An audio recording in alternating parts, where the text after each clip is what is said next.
सबसे पहले चालू करा अपने सीरीज से, तो आर सीरीज में R1 plus R2 plus R3 हो जाता है, और अगर x अपॉन में x प्लस वाई 1 अपॉन में x प्लस वाई तो ऊपर ऐड हो जाता है, और n है तो nr हो जाता है। पैरेलल में सबको जोड़ोगे तो ये क्या हो जाएगा, 1/r1 1/r2 1/r3 R1 R2 upon R1 plus R3 हो जाता है बेटा, देखो सिंपल सी बात है। और x बाय वाई तो नीचे में दोनों में ऐड हो जाता है, 3 6 का 2 6 12 का 4 4 12 का 3 और 5 10 5 20 का 4 हो जाता है भैया। बेसिक बेसिक याद करते अपन ने कि जब ये ऐसे इस तरीके से जाएंगे तो ये पैरेलल होता है, अल्टरनेट डिवाइड हो जाते हैं। V1 की वैल्यू R1 E अपॉन में R1 प्लस R2 है, डायरेक्ट R1 और R2 प्रोपोर्शनल होता है करंट, जबकि E अपॉन में R1 प्लस R2 होता है। इसमें देखो ये करंट जो है E अपॉन में R1 E अपॉन में R2 E अपॉन में R3 है। I1 जो उठना जाता है इन दोनों में वो अपोज कर रहा है खुद R2 का अपॉन R1 प्लस R2, ठीक है। अगर एक में जो है करंट जो रजिस्टर है वो एन टाइम हो गया तो आपके में करंट एन टाइम होता है, तभी आप जीत पाते हो। अगर रजिस्टर की बात करो तो रो एल बाय होता है, या rho L square by volume हो जाता है, या rho volume by A square रहता है। कुछ नहीं मेंशन करता, इन दोनों को यूज करता है। क्यूब की साइड के लिए R A R B R C A square B square C square हो जाती है, वॉल्यूम कांस्टेंट होता है। सेल में E1 R1 E2 R2 है तो क्या E1 प्लस E2 E2 और R1 में R1 plus R2 plus R3 चलता है। अगर दो सेल है तो E1 by R1 E2 by R3 plus into R parallel R net या आर पैरेलल हो जाता है, जो 1/r1 plus 1/r2 plus 1/r3 होता है, ठीक है। और अगर दो सेल्स हैं तो E1 R2 plus E2 R1 upon R1 plus R2 हो जाता है, और आर नेट की value R1 R2 upon R1 plus R2 हो जाती है। देखो वीट अगर मेरे को बोला वीट स्टोन ब्रिज बनाना है तो W1 R1 बाय R2 बराबर R3 बाय R4 होगा।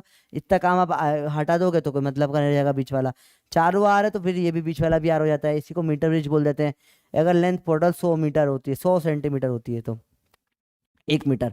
पावर मैक्स का होती है जब इंटरनल आर बराबर एक्सटर्नल आर हो जाता है बेटा, और उसके लिए क्या करना पड़ता है, आई बराबर ये बाय आर प्लस आर होता है, और वेलोसिटी अक्रॉस जो बैटरी होती है इसके अक्रॉस बैटरी वो वेलोसिटी ये वाला माइनस आई आर करके या तो या बड़े आई आर को आपको दे देती है। सिंपल सी बात है, इसमें कोई मुश्किल नहीं बेटा। अगेन गेम अपन ने अपन ने बहुत सारी यहाँ पे कहानियां वानियां बनाई, क्या बनाई देखो। पावर का तो आई स्क्वायर आर है, वी स्क्वायर बाय आर है, आई वी है। हीट जो पावर इंटू टाइम है तो आई स्क्वायर आर टी या V square by R T या आई वी टी हो जाएगा। इस आई स्क्वायर आर टी को जूल्स लॉ ऑफ हीटिंग बोलते हैं। अब पावर और वी का direct or proportional to V square by P होता है, तो अगर पोटेंशियल बदल रहे हैं और आर सेम है तो P proportional to V square हो जाएगा।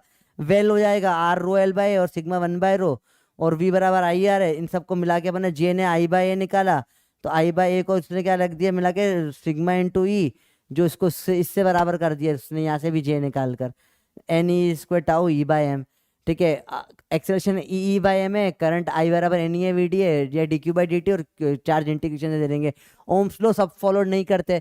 सेमीकंडक्टर गैस और डायोड फॉलो नहीं करते, डायोड को जैसे हो जाता है गैस जैसे हो जाता है।